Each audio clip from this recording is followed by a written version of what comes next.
Hello, everyone. Welcome to What's New in Scleroderma Research, an online event for patients and families. My name is Sabrina Hoa. I'm a rheumatologist and associate professor at the University of Montreal in Quebec, Canada. And I'm very happy to be co-moderating today's session with Amy Jitson, a person living with scleroderma based in Buffalo, New York, the United States. Thanks, Sabrina, and welcome everybody. We're so glad you could join us today. Today's exciting event is hosted by the Scleroderma Patient-Centered Intervention Networks. Most of you know us as SPIN, and 15 scleroderma organization partners.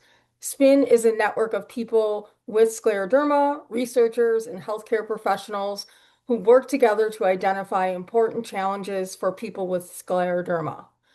They conduct studies to better understand these challenges and to try to find solutions. I'm a SPIN partner, patient partner myself, and on behalf of SPIN, I want to thank all of our partners whose logos you can see on the screen here for their collaboration in putting together today's event. We also want to thank you, everyone who is joining us. It is just great to see so many people coming together. Altogether, over 500 people from 23 countries are registered for today's event, and we can feel the love and hearts floating up. So before we jump into the presentations, just a quick few housekeeping notes. Because this is a Zoom webinar, so your microphone and camera are off by default. You may note that this event is being recorded, but be assured that your name and video will not appear on the recording. Very important, if you experience any technical issues, please message the SPIN team in the chat, which you can also find at the bottom of your screen. So please don't use the chat if you have questions for presenters. If you have questions for the presenters anytime, please use the Q&A box, the question and answer box. You can find this Q&A box at the bottom of your Zoom screen. If you click on the Q&A symbol, a box will open where you can type your question and hit return. And we will collect your questions and answer as many as possible after each presentation. So again, if you have technical issues, you're in a chat. If you have questions for the speakers, please use the Q&A box. To minimize any technical difficulties, we pre-recorded each presentation before the event, but all presenters are here live today to answer your questions and discuss their research following their presentation. And finally, if you need closed captions, these are available. You just have to click the CC for closed caption button on your Zoom toolbar if you would like to turn them on. Great, thanks, Sabrina. The goal of today's event is simple, to make sure that scleroderma research reaches the people it's meant to help, all of you living with scleroderma, as well as the people close to you. You'll hear presentations about new studies that were selected by people living with scleroderma for people living with scleroderma. All will be presented by the researcher who led the study and a patient partner who was involved in the study, the development of the presentation, or both. We hope that by the end of this session, you'll come away with new information, hope, and a better sense of the good things that are happening in scleroderma research. So too often, research feels inaccessible to people in the community, largely because we don't communicate very well about what we're doing and why it matters. So we want to improve that. And to do this, we want to learn from you. After each presentation, you'll see a short set of 4 rating questions pop up on your screen. These take less than a minute to complete and will help us understand what worked well and what could be improved in the future about how to present research. Don't worry, we will take a moment for everybody to complete these before moving on to the question and answer part of the presentation. And finally, after the event, you may receive an email inviting you to take part in a very short follow-up interview with one of our team members so that we can better understand your ratings. This is optional, but I encourage you to participate if you're contacted. All right, everybody ready? Let's get started. So it's now my pleasure to introduce our first speakers, Dr. Muriel Elhai, a rheumatologist at the University Hospital Zurich and researcher at the Center for Experimental Rheumatology in Switzerland, and Mr. Andreas Enzingring, a person living with scleroderma and patient partner working with Dr. Elhai. They will be presenting on joint inflammation in scleroderma and potential ways to reduce it. A quick reminder to send your questions during or immediately following the presentation by using that Q&A box, not the chat box, at the bottom of your Zoom screen. They will answer as many as possible after their presentation.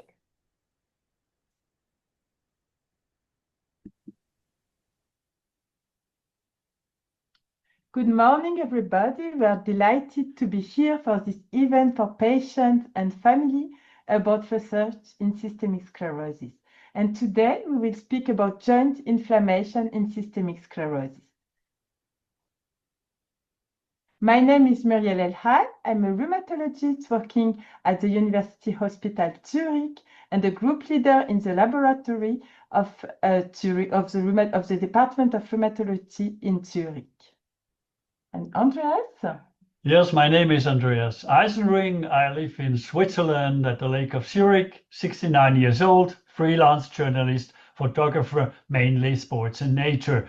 I got the diagnosis Scleroderma in 2020, luckily in an early stadium, but with a strong Raynaud syndrome.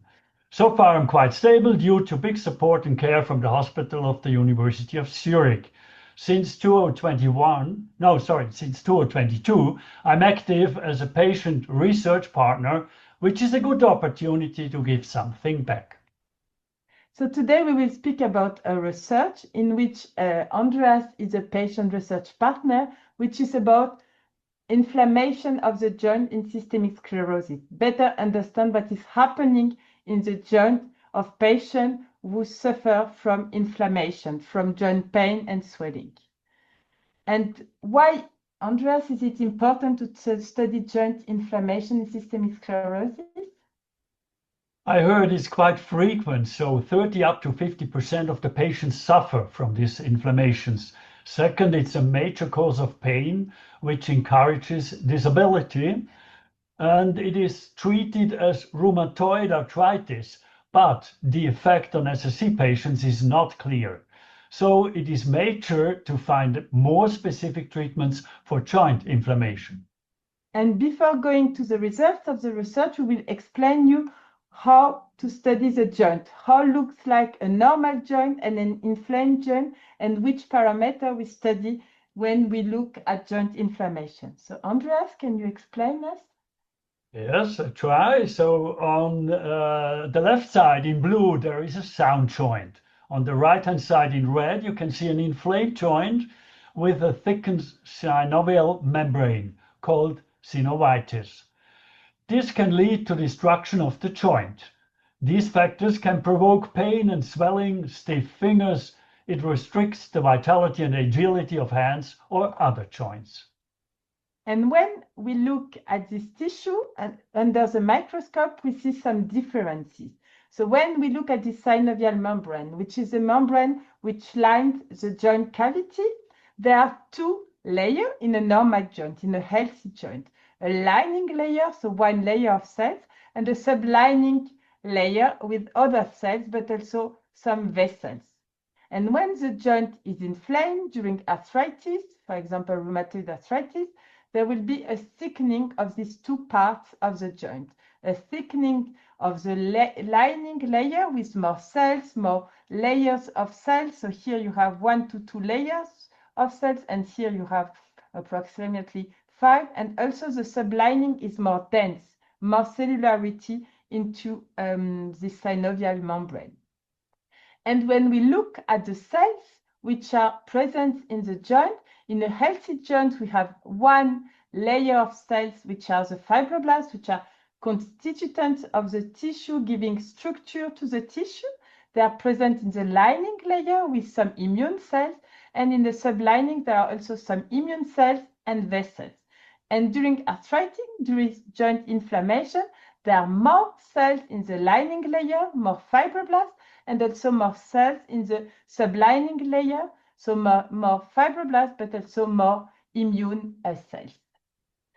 And to better understand the mechanism, the joint inflammation in systemic sclerosis, we studied this membrane. And to study this membrane, we have two approaches.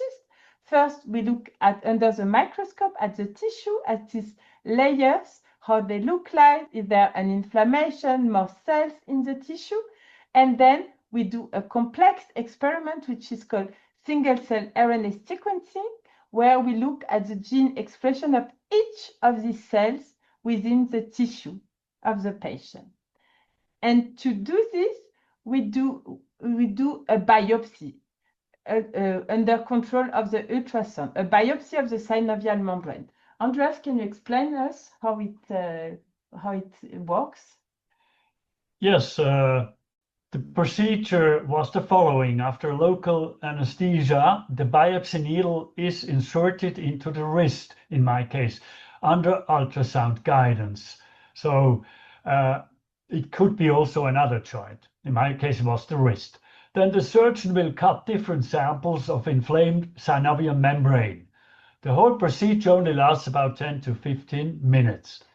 There were no significant side effects. At the spot of anesthesia, you might feel a prick and a burning sensation and a bit of discomfort while the needle is inserted. I only felt some moderate pain for 1 day about. And the most important, there won't be any scars. So I would do it again.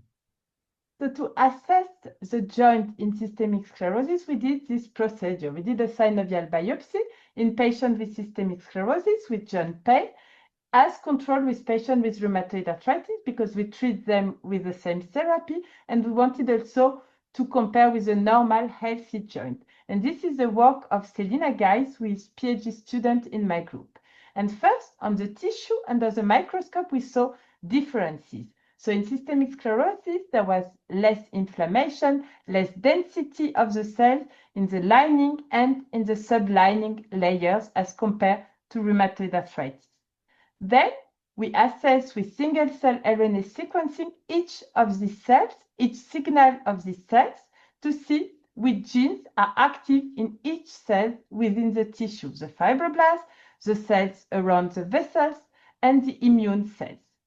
In systemic sclerosis, we observe a specific inflammatory signal, a specific type of inflammation, which is called interferon, which can occur after infections, for example. In rheumatoid arthritis, it was a different signal, which is called tumor necrosis factor, which was present also in all cells within the tissue. So both disease looks different. First, the tissue is different in both diseases, less inflammation, less density of the cells in systemic sclerosis as compared to RA, less inflammation of the tissue, less thickening of the lining layer, less inflammatory cells in the sublining, but also the signal of the cells is different, interferon in systemic sclerosis and TNF in rheumatoid arthritis. So Andreas, how can people use these results? I think these results are an important progress, namely that in SSC joints there was less active inflammation than in RA. This, I think, could be the key to develop a new specific treatment for SSC, and that's a great hope for all affected patients. And what are the limitations? There were only a small number of patients involved. The results need to be confirmed in larger groups. The treatment anti-interferon was not yet tested in SSC patients. And yes, that's the problem. Or that's the next steps. What will be the next steps, Muriel? Are you close to a new therapy or far away? What would you say? So what I would say, if for interferon we are close, because there is already a trial testing interferon in patients for the skin and the lungs. So it would be to test also for the joint. But if we find in our analysis in the future new signal, new interesting target, then we will need to test them with some specific experiment in the laboratory. So then we will end with, I want to thank my team in the lab, all our partners, all our funding, and also the 2 patient research partners in the project, who are Joël Mesmer and Andreas. And Andreas, you wanted to finish with some appeal for the audience? Yes, if ever you are asked to be a patient research partner, wherever that is, say yes. It's very interesting. You learn a lot about research. And above all, you can contribute a mosaic stone on finding a more efficient therapy for SSC. This might not help you personally, but will help other patients in the future. The slogan is All all together together for for better better treatment. treatments. Thank you very much for your attention. Thank you.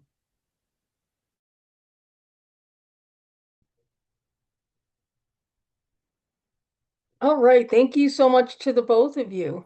Before we move into the questions from the attendees, you'll see 4 quick rating questions appear on your screen. Each one uses a scale from 0 to 10, with 0 meaning strongly disagree and 10 meaning strongly agree. Please scroll down to answer all 4 questions. You need to answer all 4 to submit. We'll give you about 2 minutes to complete these. Your answers are very important. They'll help us to learn how to make research presentations clearer and more useful. So 10 minutes, or I'm sorry, 2 minutes on the clock.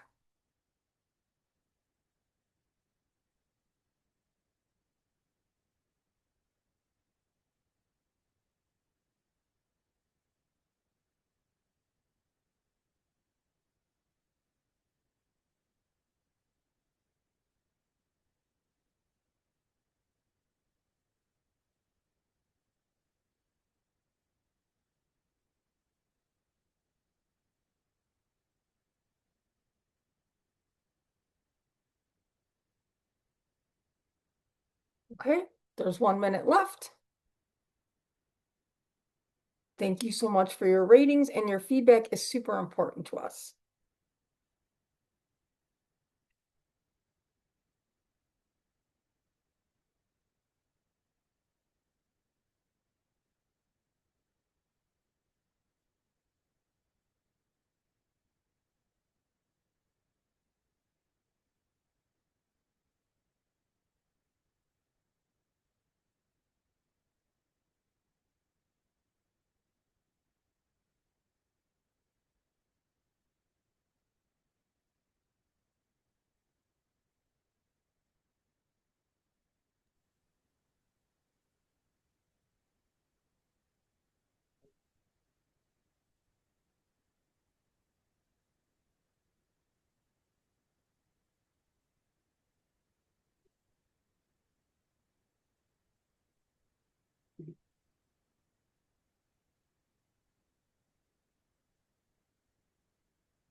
Okay, Sabrina, back to you. All right, so thank you. We've had several questions, very interesting questions that have been submitted during the talk. So let me start with this one for both of you, Dr. Elhai and Mr. Eisenring. So first of all, do you know how effective is intravenous immunoglobulin, or IVIG, in helping with joint inflammation for the hands in scleroderma? Can you hear me? Yes. Does Yes? it work? Okay. So very good question regarding immunoglobulin. There are very small studies, mostly studying muscle inflammation in systemic sclerosis. So we cannot conclude about the efficacy because it's not enough with not enough power and no control study. To have a definitive answer about a treatment, we need to control against a group of patients not treated with immunoglobulin, for example. And we don't have this type of study for immunoglobulin. So yes. So in my practice, sometimes I used immunoglobulin, but mostly for muscle inflammation in patients with systemic sclerosis. Okay, thank you. A question for Andreas. Does the procedure hurt? No, well, there is a pain. There is a pain you feel, but you get anesthesia, a local anesthesia, and when a needle is inserted, it's a sort of pressure, but it's not a pain. And in the end, after it's finished, there is a little discomfort, but you can take a painkiller for one day and then it's over. So, as for me, I think for the COVID thing, I had much more pain. Okay. A question, is this research done in other countries too? So until now, no, we are the only one of doing synovial biopsy in patients with systemic sclerosis. But so I think it will come also in other countries, and in research, our results are disseminated. We publish our results, we present our results at conferences, so it would lead to treatment. Our result could be used in other countries. Mhm. Can anyone's rheumatologist do this type of biopsy, or is this only for this research study? So for us, the people doing synovial biopsies are expert in ultrasound, and in particular for systemic sclerosis, because as you know, there is the RANO, the risk of digital ulceration, the severe vasculopathy. So we take very much precaution to avoid this type of complication. So we have an expert doing the synovial biopsy. And fortunately, we did not have any complication in our patient. So everything went well, but because we take precaution, we don't do a biopsy in the small joints. We do just in the wrist, in the knee, and sometimes in the MCP, so metacarpal phalangeal joint, but not in patient with a severe vasculopathy. Thank you. Interesting question here. Is the treatment the same for scleroderma, rheumatoid arthritis, and osteoarthritis? How do you determine if the joint pain is from scleroderma or from osteoarthritis? Yes, it's very, I think it's very difficult. So for to be sure that it's related to scleroderma, for us, the indication to do the biopsy, we wanted to take biopsy just in patient which we will treat for joint. So in our practice, it will be the patient who will need a treatment, for example, methotrexate, what we use in current practice. So if we think there is some inflammatory character of the pain, so pain in the morning or during the night, inflammation when we do the ultrasound, sometimes we had also some liquid in the joint, but very rarely. Then it was the patient that underwent a synovial biopsy. And we wanted to be sure that what we study is systemic sclerosis and not related to another disease. So we excluded other causes. So we excluded patients with rheumatoid arthritis, with Sjögren. We excluded all because in systemic sclerosis, you can have different disease, different autoimmune diseases, but we wanted now first to understand what is happening in systemic sclerosis alone. It was our first question. Now we are going broader. We are also studying patients with, I saw the question, mixed connective tissue diseases, other type of arthritis, but our beginning was to be sure what is the inflammation in systemic sclerosis, because it's something very important for the patient, and it's sometimes a bit neglected as compared to the skin or the lung, which are on the first place when we treat patients usually. But it's something very important, we think. And Mm-hmm. And kind of a follow-up question on this one, is it possible to know if the pain is from this inflammatory pain, is it from scleroderma or from rheumatoid arthritis? How do you distinguish these inflammatory pains? there are characteristics for inflammatory pain, for example, in the morning or during the night. We can have inflammation in the blood, but to be 100% sure, sometimes it's difficult. Sometimes it's very difficult. And also, I think, but I'm not sure, I think that what we call sometimes osteoarthritis is a specific joint involvement in systemic sclerosis. Because for a long time we said, oh, people with osteoarthritis, they have more osteoarthritis as compared, or younger osteoarthritis as compared to the general population.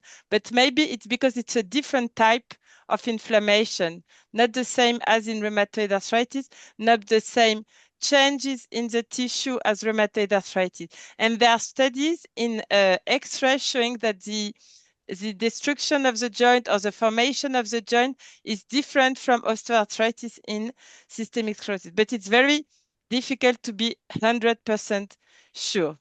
For us, it was more guided by expert decision, patient which we will treat with a treatment for systemic sclerosis and joint inflammation. But we cannot be 100% sure. Very, very interesting and lots of things to still answer. So very, very relevant research. Thank you to both of you. Thank you. Thank you. All the best.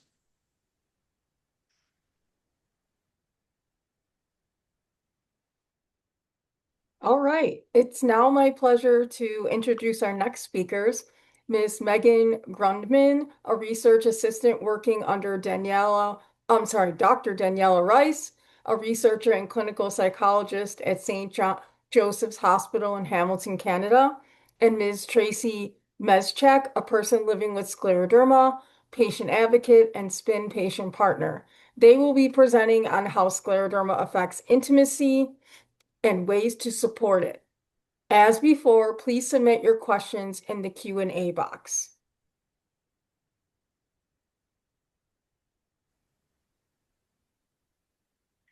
Hi, everyone. Thank you so much for being here today. My name is Megan Grunman, and I'm a research assistant at St. Joseph's Healthcare Hospital in Hamilton under the supervision of Dr. Danielle Rice, who I worked on this project with. And today I'm joined by Tracy Mezchok, who was diagnosed with scleroderma in 2006 and has been working with SPIN since 2020.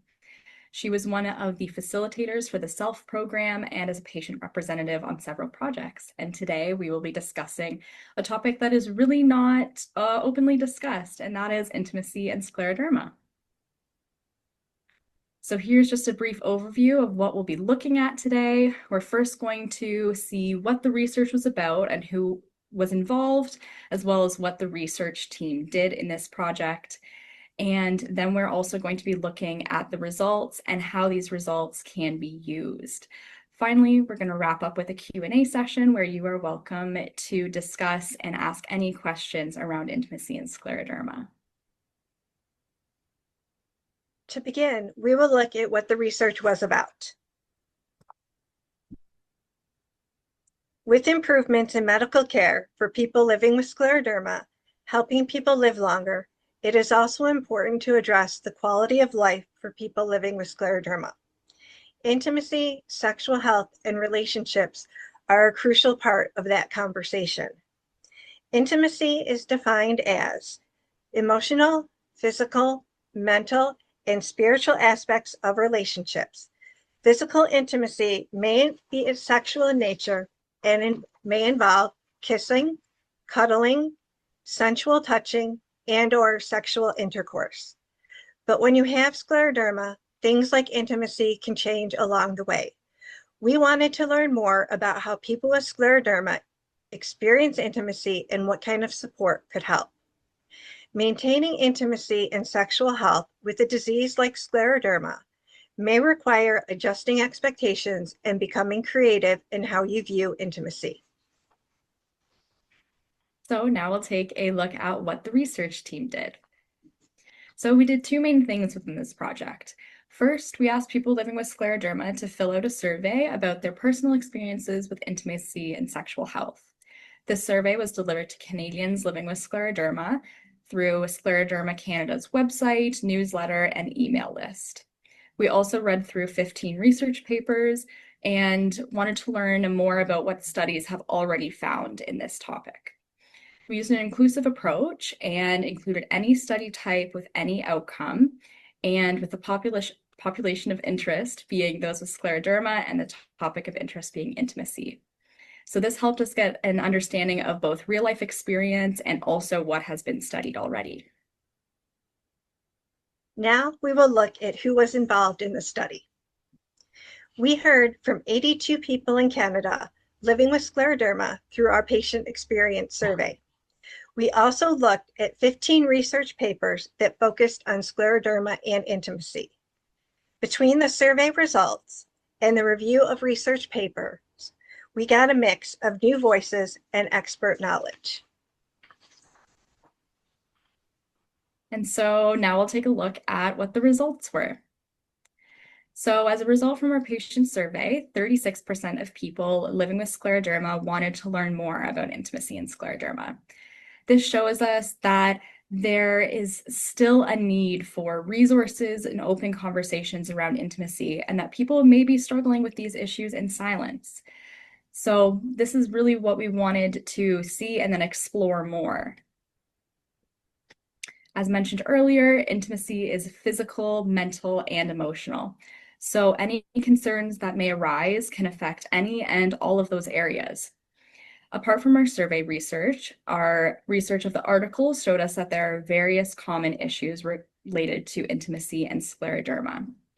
Some of them being 62% of people experiencing pain, 76% of people experiencing fatigue, 56% of people experiencing a loss of sexual desire, and 60% of people having trouble with sexual function.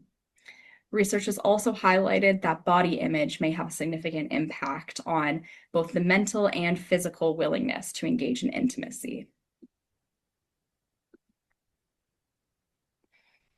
However, there are ways to support and help these challenges. Some things that may make a difference in your intimacy could include changing how we think about intimacy, as it is emotional and not exclusively physical.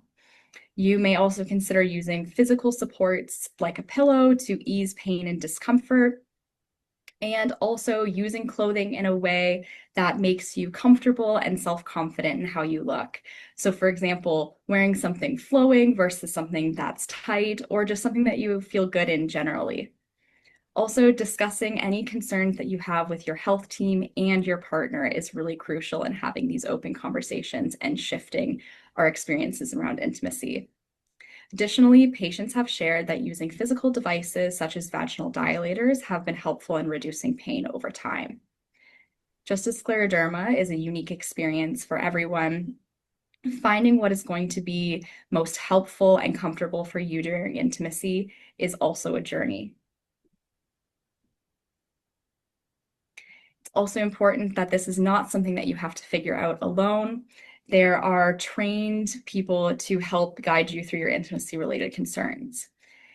To name a few, you can talk to a family doctor or other medical providers on your care team, a mental health worker like a psychologist or a social worker, sex therapists or couples therapists, and also medical specialists like your OBGYN and your rheumatologist. It is okay to ask for support, and your comfort and connection truly does matter. So while not all professionals may have experience with scleroderma, it is likely that they've supported similar concerns. And so having these open conversations with them may help to find the support that you're needing along the way. Most importantly, how can people living with scleroderma use these results? This research tells us that intimacy should be a part of the conversation in scleroderma care. Right now, people do not get enough support or feel too embarrassed to bring the subject up to their care team. That being said, it is important to provide these resources and support, as intimacy is an important part of both life and relationships, even when living with a condition like scleroderma. We hope this work encourages doctors and researchers to make intimacy a regular part of care and research. We would also like to share a potentially helpful online resource from Scleroderma Quebec that includes content on fatigue, pain, sexual dysfunction, loss of desire, as well as addressing sexual concerns. Please take a moment to scan the QR code if you are interested in accessing this content. It is also important for us to address the limitations of this research. Every study has limitations. In ours, only a small number of people took part in the survey. Some people may not have felt safe sharing personal details in a survey format. The participants were limited to Canada, and there's still not a lot of research on scleroderma in intimacy, and some of the available literature may have been dated. So while these findings are helpful and provide important insights, they may not apply to everyone.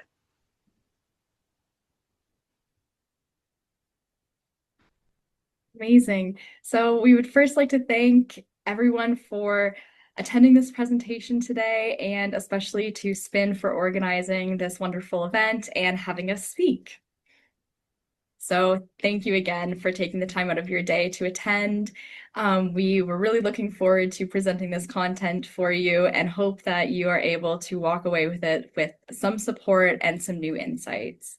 So now I'd like to open up the floor to all of you for any questions that you may have related to our content. So please feel free to ask away, and thank you again. Great. Thank you so much to the both of you. Before we move into the questions from the attendees, we are going to you will see the same, you will see the same four ratings. The questions come up on your screen. You'll have 2 minutes like before to complete those. Thanks again for helping us by completing your ratings, and I'll warn you when you have 1 minute left.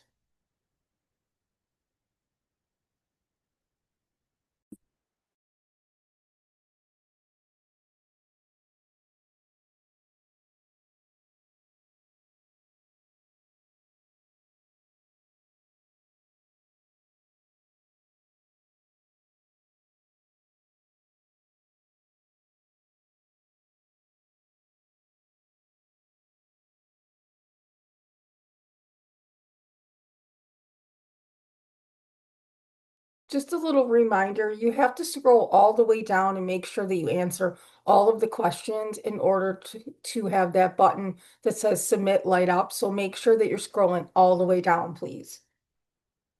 And you have under 1 minute left.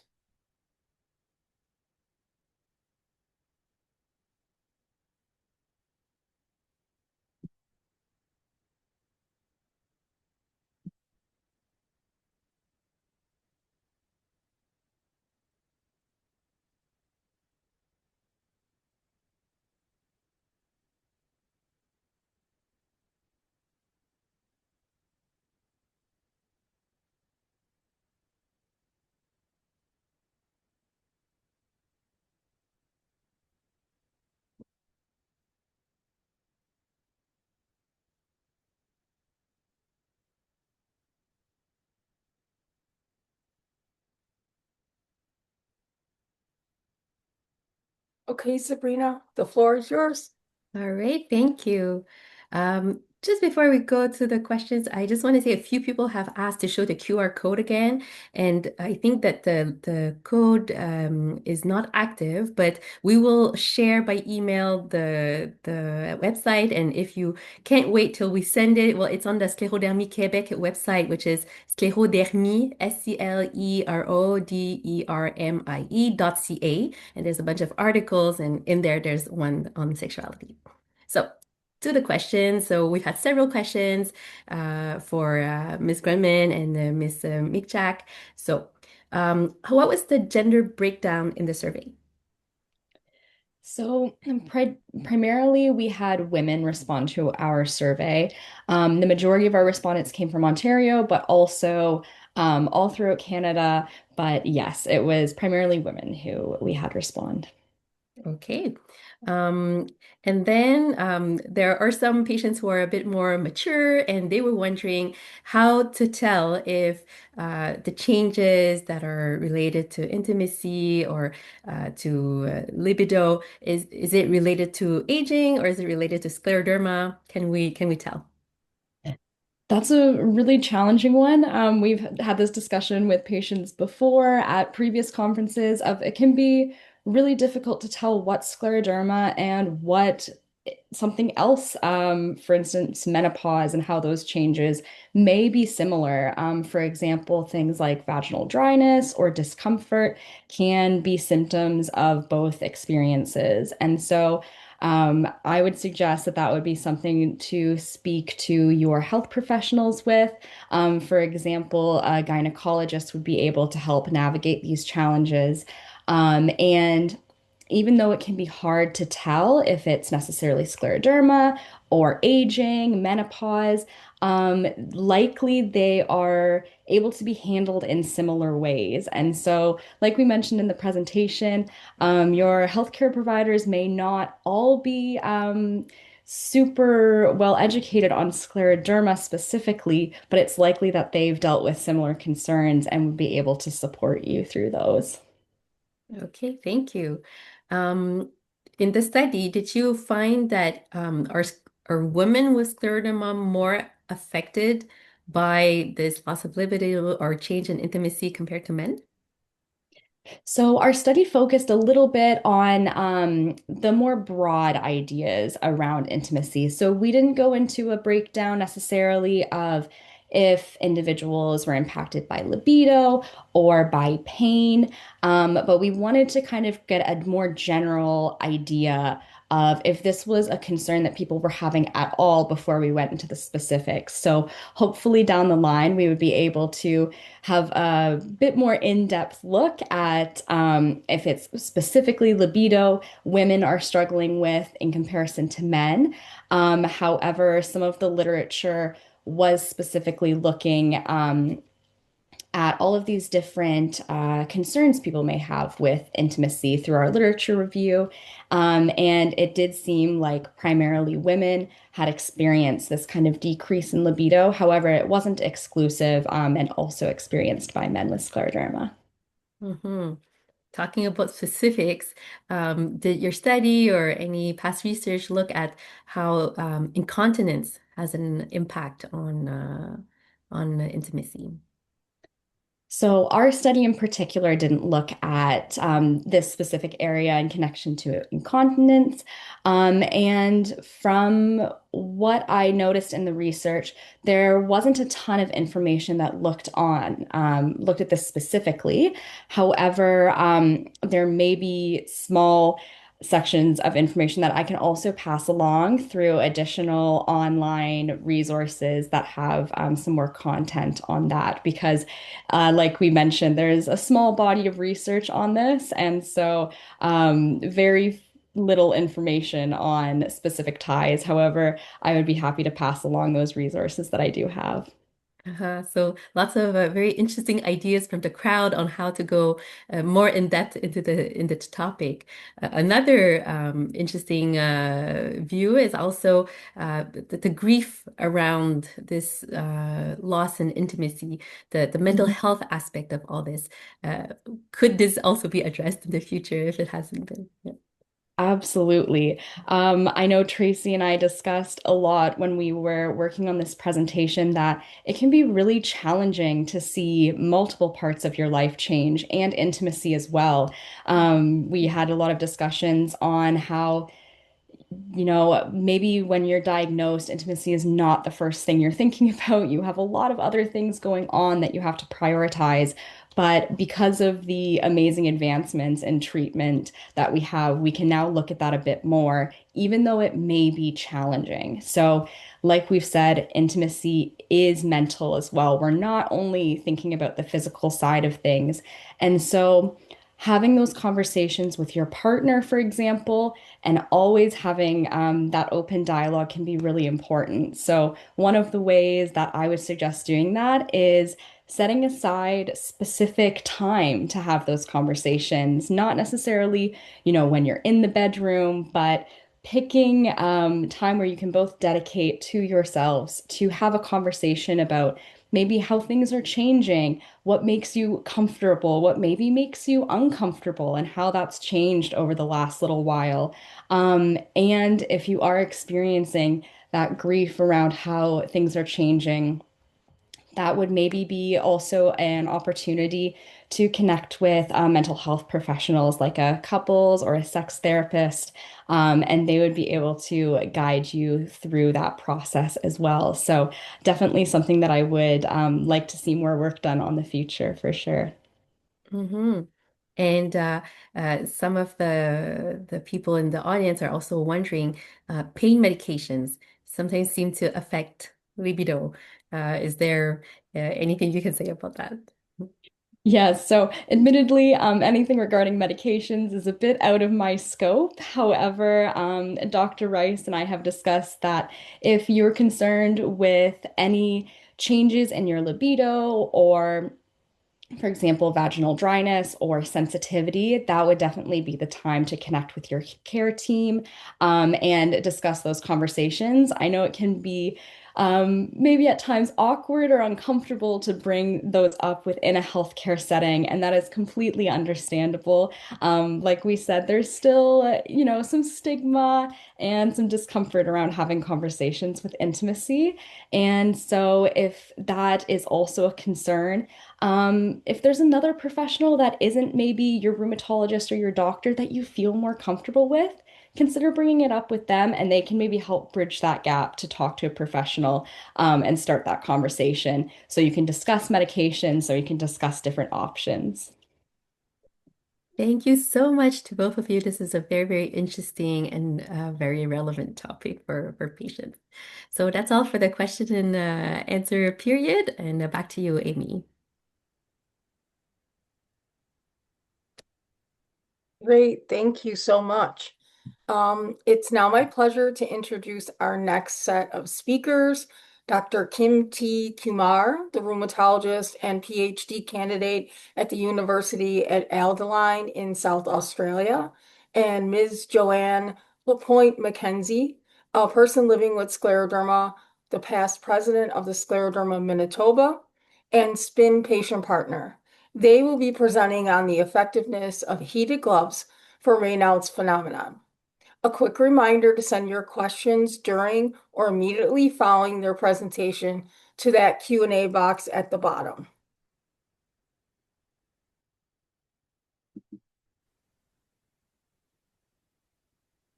Thank you to the meeting organisers for the opportunity to present our work to you today.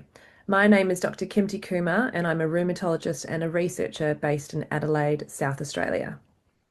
And my name is Joanne LaPointe Mackenzie, and I am the patient partner in this session. I live with scleroderma in Manitoba, Canada. Today, Joanne and I will be sharing with you the findings of this clinical study testing the effectiveness of battery-powered heated gloves as a non-drug therapy in people with systemic sclerosis who experience Raynaud's phenomenon. We'd like to start with a few brief definitions. Systemic sclerosis, sometimes called scleroderma, is a disorder of overactivity of the immune system, which leads to scarring or fibrosis and changes to blood vessel structure and function, which we call vasculopathy.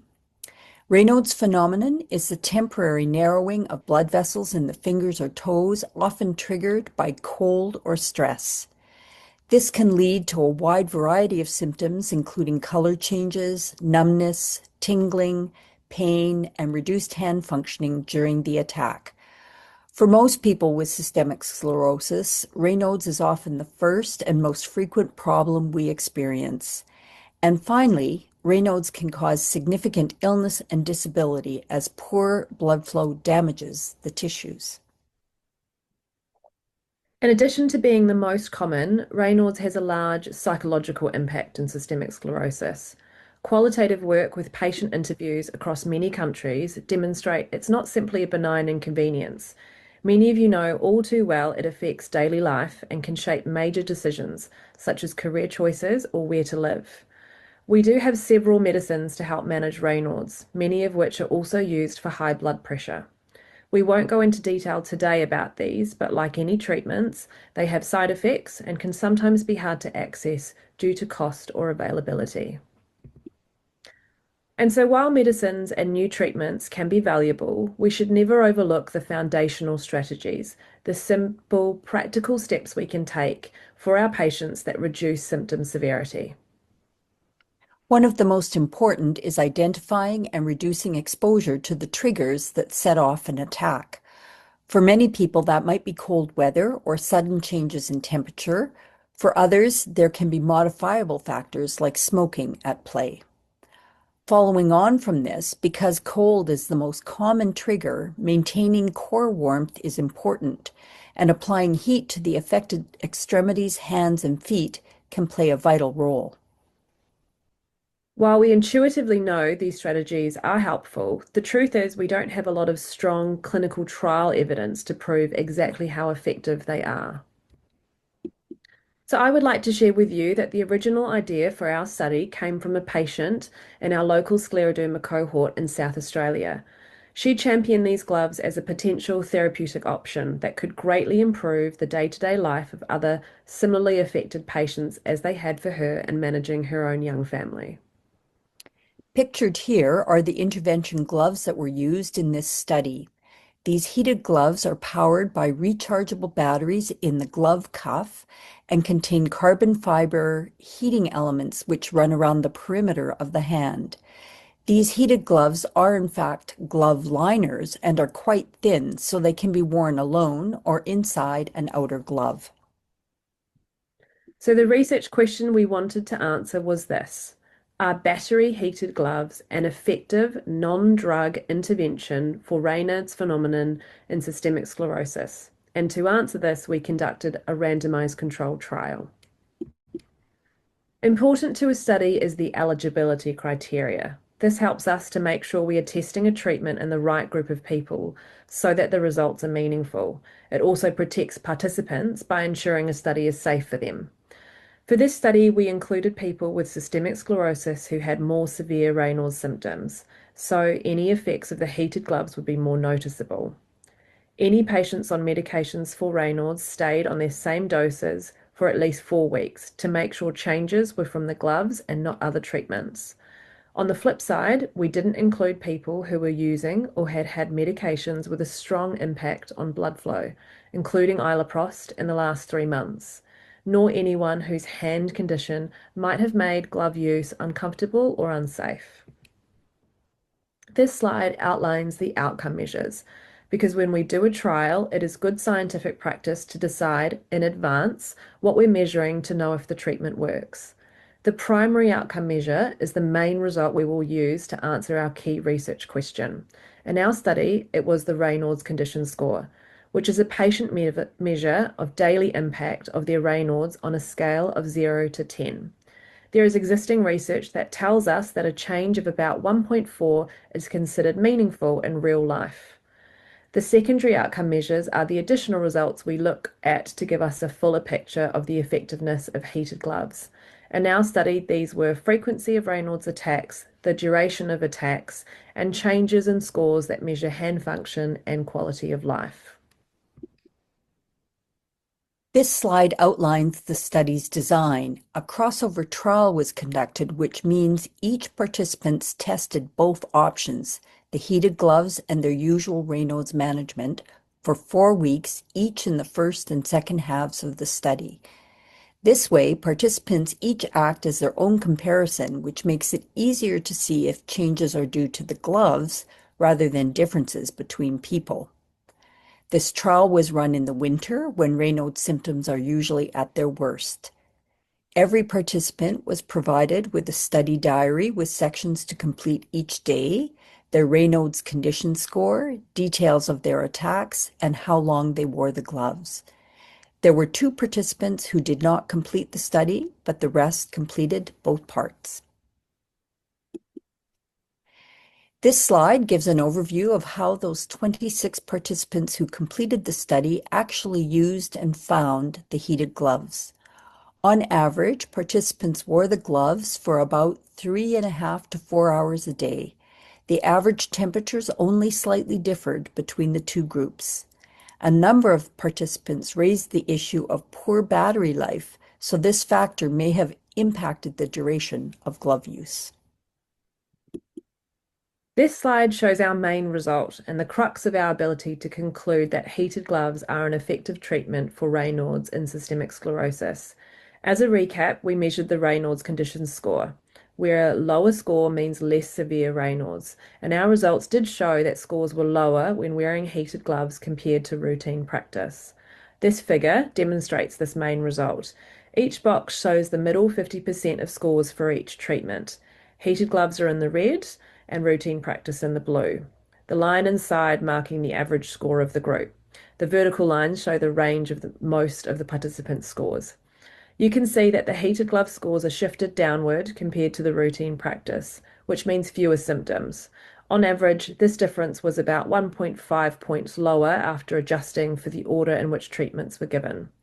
This was a very positive result as it allows us to conclude that heated gloves do improve symptoms to a clinically meaningful degree. Expanding on this, we looked at our secondary outcomes for more information, and we could show with our analyses that when participants wore heated gloves, they experienced 0.6 fewer attacks per day. There was no meaningful change in the length of Raynaud's attack by wearing heated gloves.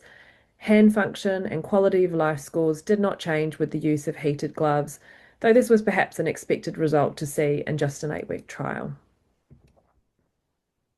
Of course, with any new treatment, it's important to assess potential downsides or risks. In terms of safety, the gloves are generally very well tolerated. One participant experienced skin dryness, which they treated by applying lotion, and 2 found the glove heat uncomfortable at times. There were no serious adverse events reported. In summary, heated gloves led to a meaningful improvement in daily Raynaud's symptoms for people with systemic sclerosis. The gloves are safe, practical, and well tolerated. This means they form an important part of the toolkit for managing Raynaud's alongside existing treatments. These are our acknowledgements, and thank you so much for your time.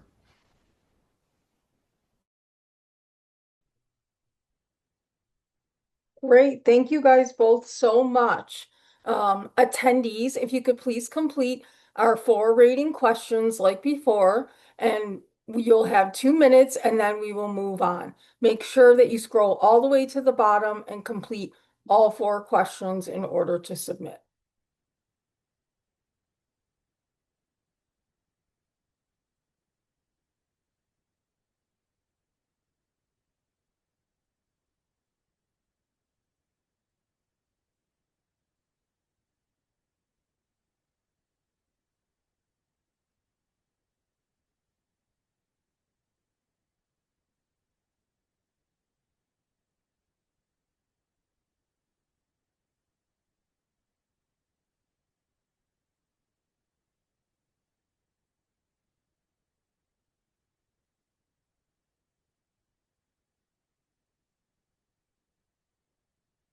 Okay, you have 1 minute left.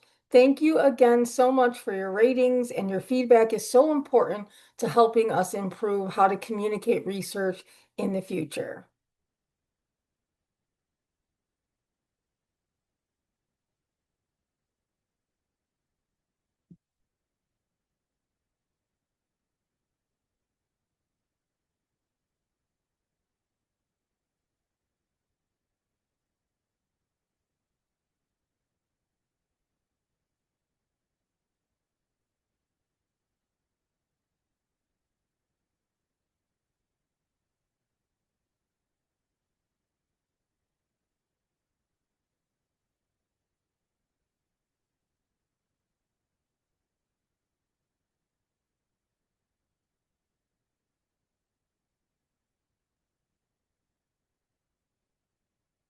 Okay, Sabrina, it's all yours.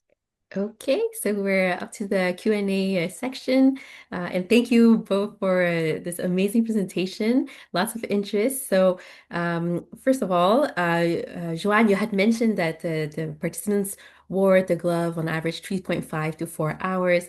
Could you tell us, did they wear the glove for that length of time outside only? And once they took off the glove, did this provoke an attack, or was there more attacks off the gloves? I'm going to let Kim T answer that. Thanks, Go Joanne. ahead, Dr. Kumar. So we actually gave very little instructions to patients as to when and where and how to for them to wear the gloves. And part of that was because we wanted to test it in a real world setting. We wanted patients to tell us how easily the gloves were able to be integrated into their day-to-day lives, what situations they worked for, what situations they didn't work for. So patients use them in all different settings. We obviously did the study here in South Australia, and that meant that where some people might know, homes can be a lot colder than countries that are colder and are better insulated. So we did see a trend of patients using them in their homes in the morning, first thing when they may have usually experienced attacks when temperatures are colder, using them whilst driving to work. And then there were patients that did outside activities that they loved to do, and they were wearing them ahead of those.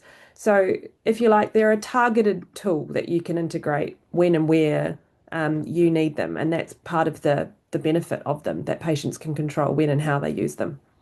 Hmm. An interesting question. Were participants able to type on a smartphone or a computer when they were wearing these gloves, just in terms of how applicable is it in daily life with technology? Yeah, yeah, absolutely. So it wasn't mentioned, but it is actually in there in the photograph of the gloves. There is a touch compatible component on the index finger and on the thumb of the glove. So that meant that, and I think most gloves have these days, and so that meant that you don't have to remove them if you're scrolling on a smartphone screen. So that's a benefit of them. When it came to typing, we did have some participants that found them fine for doing typing if they had that as part of their employment, and then others that found them quite difficult. So that was important feedback. And actually, what we've found is that because they are quite flexible, quite stretchy, that with the spandex component of the glove, that sizing down probably helps that. The manufacturers have quite generous sizing, but we found in our actual patients with scleroderma, perhaps sizing down means that they have that slightly snugger fit. We don't want to go too tight that we're causing pressure points, but a very tight fit Hmm. allows them to do typing. Yeah, but perhaps we had one participant who liked to participate in needlework as her hobby, and that was too difficult with the gloves. Hmm. It seems like you've sold the the gloves. People are really buying it. They want to know where they can buy them, how much does it cost. There's so many companies who sell different types of gloves. Are there specific ones that you would recommend, or the ones that you used for the trial? Yeah, I absolutely understand why the first question, and Joanne and I discussed this when we were preparing for the presentation. The first question that people want to ask me is what brand were the gloves? And we're not here to recommend a particular brand. The ones that we used in our study were Zaki available in Australia, but there are many gloves on the market like this. And so I'd rather sort of talk to what features matter for the gloves. So what matters is that the heating component of the glove is an active heating element, as opposed to just a fiber that's that's providing passive insulation. That's what we found effective here. And that if it's comfortable and, like we mentioned, a good fit so that you can actually wear the gloves in your day-to-day life, that makes a difference. And perhaps the other signal point that Joanne touched upon on that slide is having a second battery set. So the gloves in our study were probably valued at around US $150, and the additional battery pack was maybe between 40 and 50 US dollars.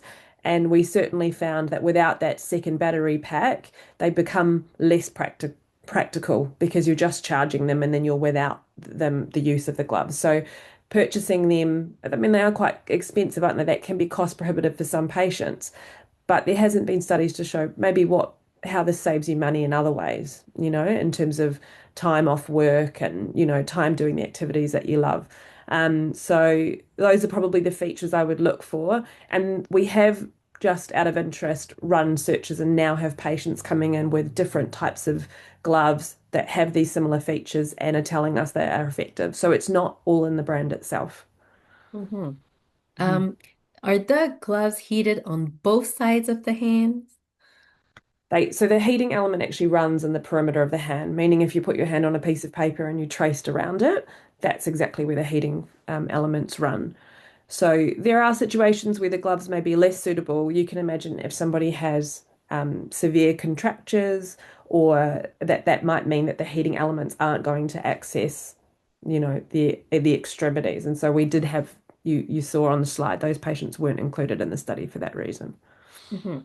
Mhm. Um, uh, Someone was wondering, the heated gloves and glove liners have been on the market for many years. What made you want to do this study? That's it. What prompted you to do a randomized trial looking at these heated gloves?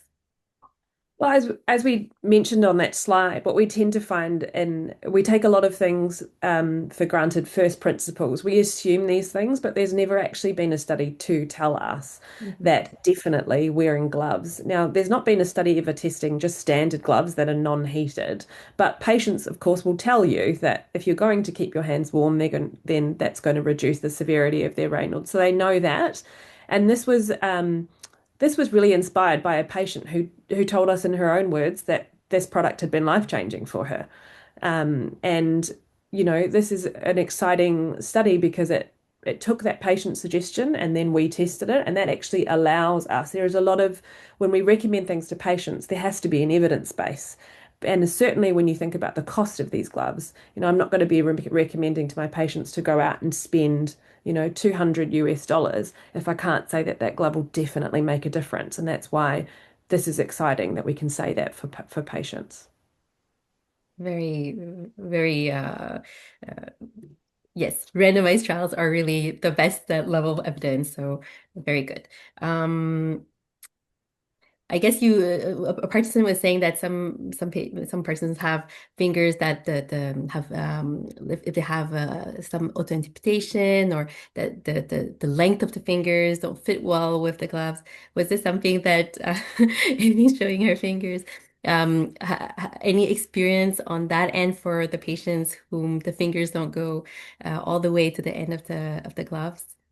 Yeah, and that there you're right. So that there are certainly participants for which, patients for which the gloves might not be suitable, and we are reliant, aren't we, on the manufacturers who produce these gloves, and their finger lengths are standard finger lengths. So if there were six sizes, and if sizing all the way down wasn't going to be suitable, then you're not going to get that heating element. It's all the way off the end of the digit, if you like. So certainly there are patients where if their degree of auto amputation is such that they can't have a good fit, then the gloves won't be a part of their toolkit to manage for sure.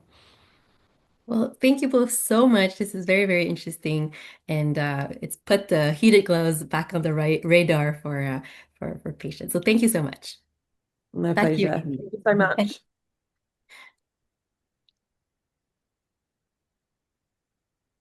Perfect.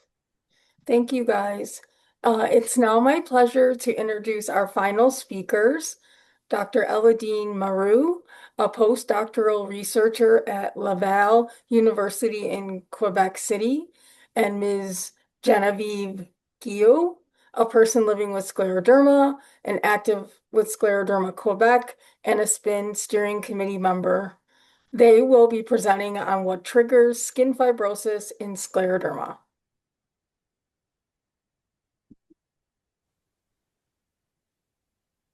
Thank you. What was the research about? Skin fibrosis is one of the first visible symptoms of scleroderma. It could affect many tissues and organs such as the skin, the heart, the lung, the GI tract. Skin fibrosis is characterized by hardening and thickening of the skin. High levels of the placental growth factor, or PLGF, in the serum of patients may trigger this process. Understanding the initiation of fibrosis is key to discovering new treatment targets. What did the research team do? First, they collected small skin samples by biopsies of the skin, and they did it from healthy volunteers with no skin conditions and people with early stage scleroderma, so 2 years since first symptoms, and people with late stage scleroderma, 10 years since first symptoms. Each scleroderma patient, researcher collect biopsies from non-lesional and fibrosis area. The Rodnan score were used to measure fibrosis on the skin. 0 mean no lesions and 3 means fibrosis skin. With these biopsies, we built a 3D skin models. To do so, we start by isolating the main skin cells from the biopsy using enzymes. Firstly, we use dispase to gently separate the dermis from the epidermis. And because fibrosis mainly affects the dermis, for these projects, I focus on that part and I use collagenase to digest the collagen fibers. This releases the fibroblasts, which are the key cells driving fibrosis. After amplifying these cells, we obtain a pure population of fibroblasts. We then grew them in a medium containing vitamin C, which helps them build their own matrix, their own environment, just like they would in real skin.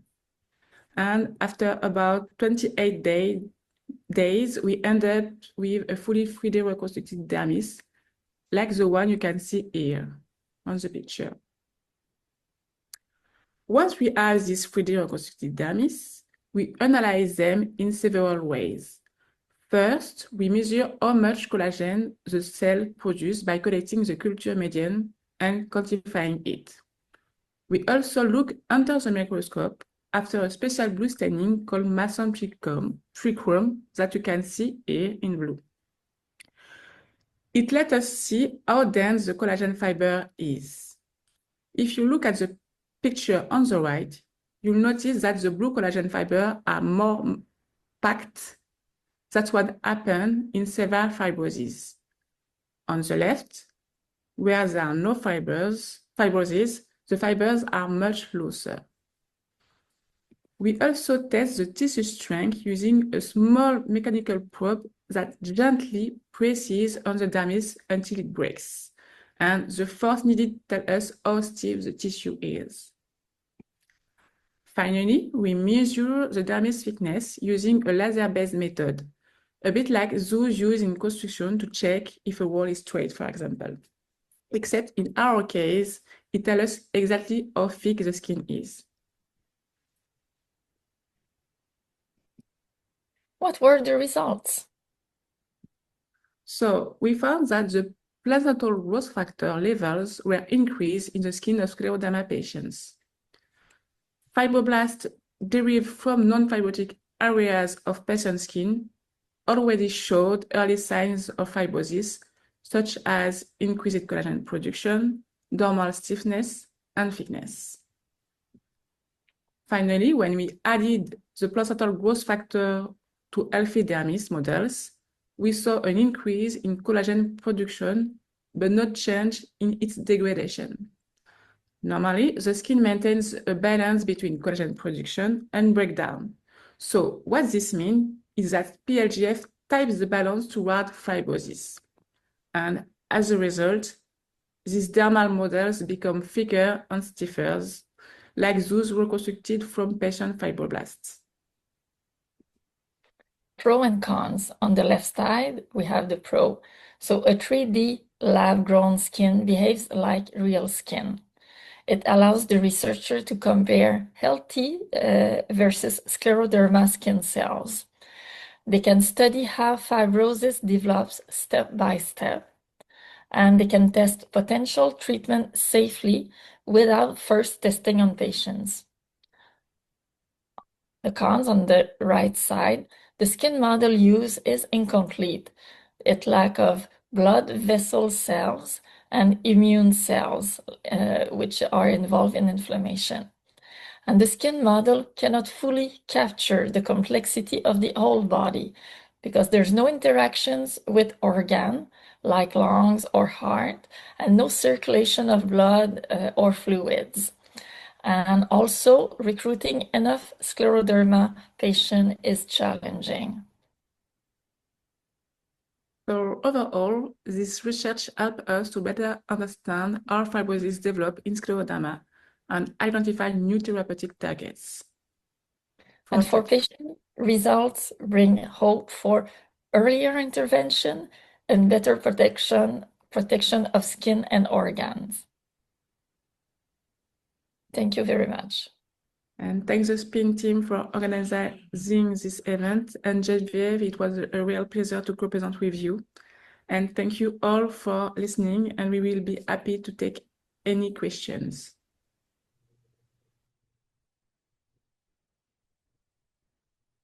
All right, wonderful. Thank you so much to both of you. Before we move into the questions for the attendees, again, you'll see the 4 quick rating questions appear on your screen for the last time. Please take the time to answer them. You'll have 2 minutes, and thank you again for completing these.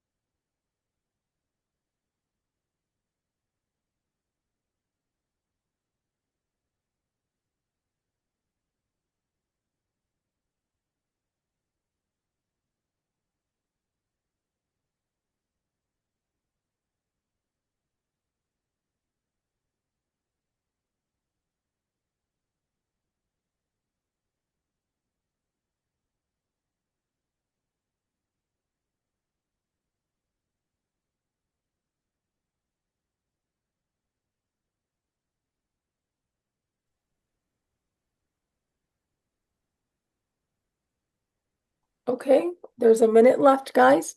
Please continue to answer your questions if you're still working on them, and then we'll move into the Q&A.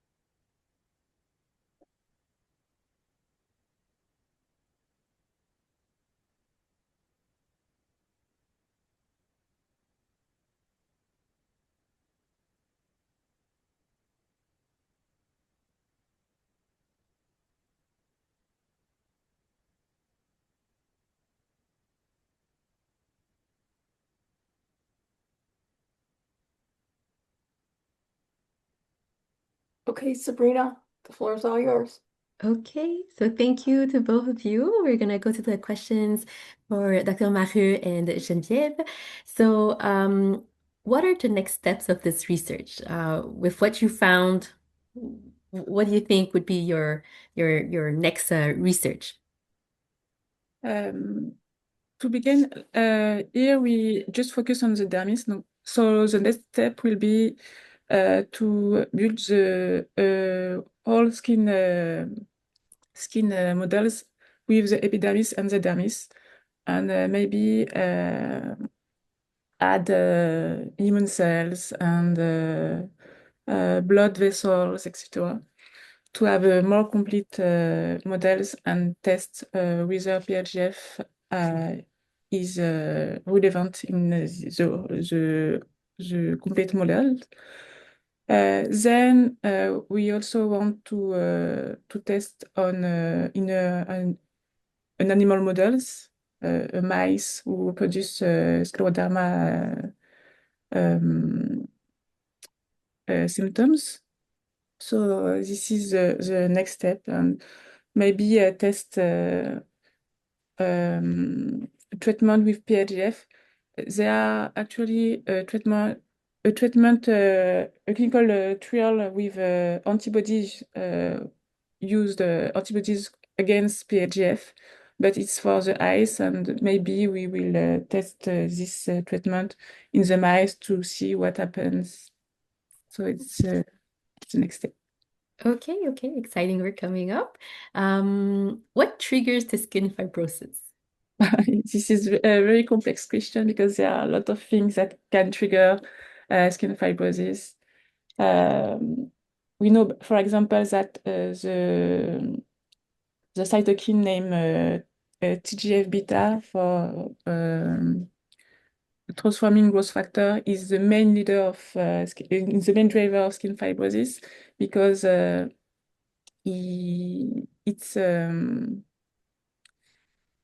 stimulate cells named myofibroblasts to produce a lot of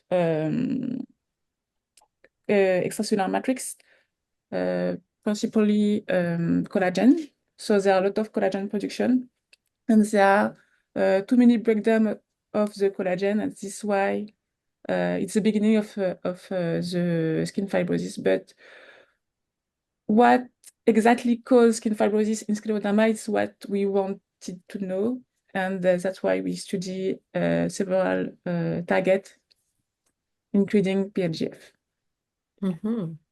So important question. Can you explain what is the role of PIGF in the body? At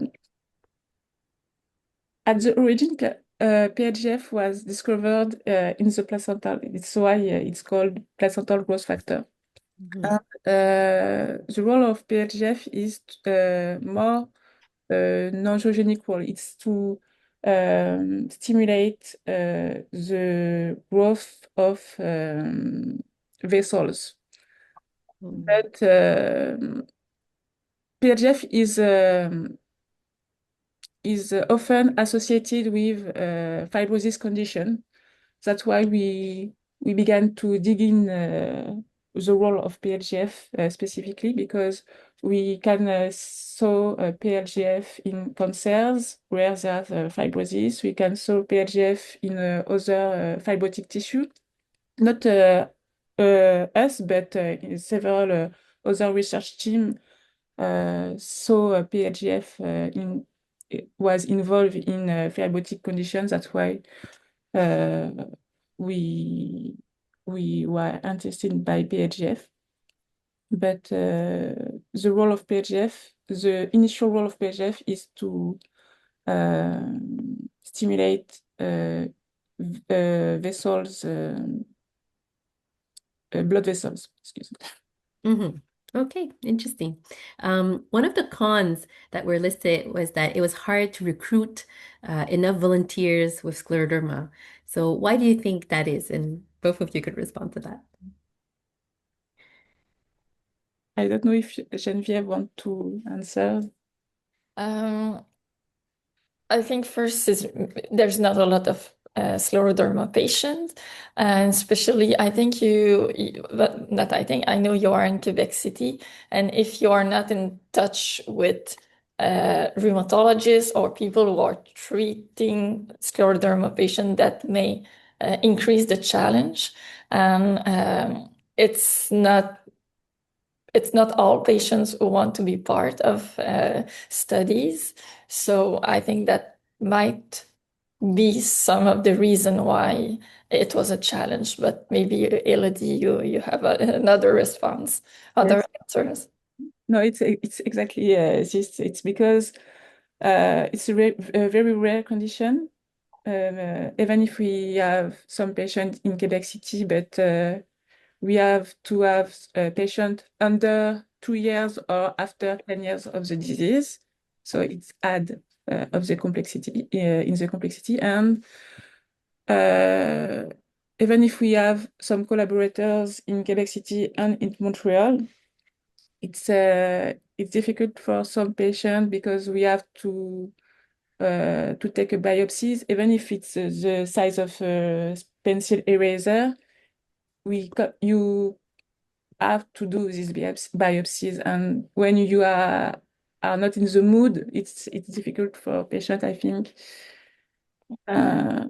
If you have to drive a couple of hours or maybe a couple of minutes and park the car and go there, and if you never have a biopsy, that may be like scary first. So.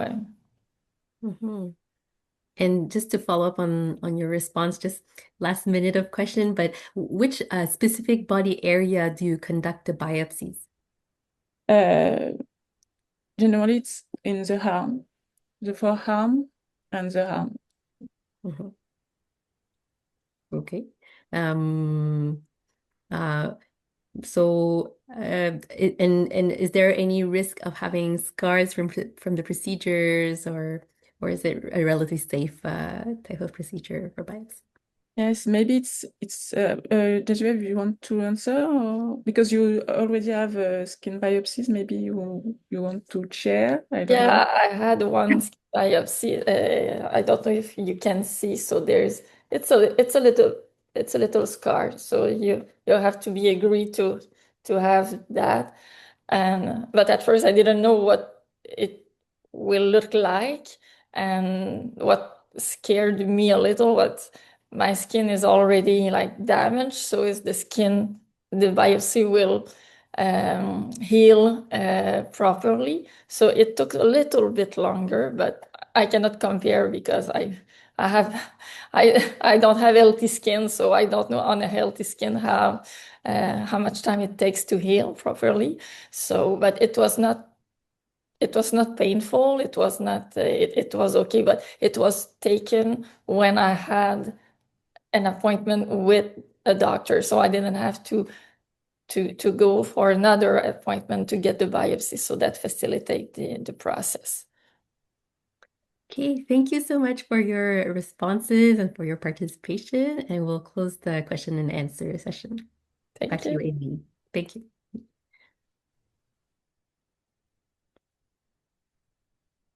All right.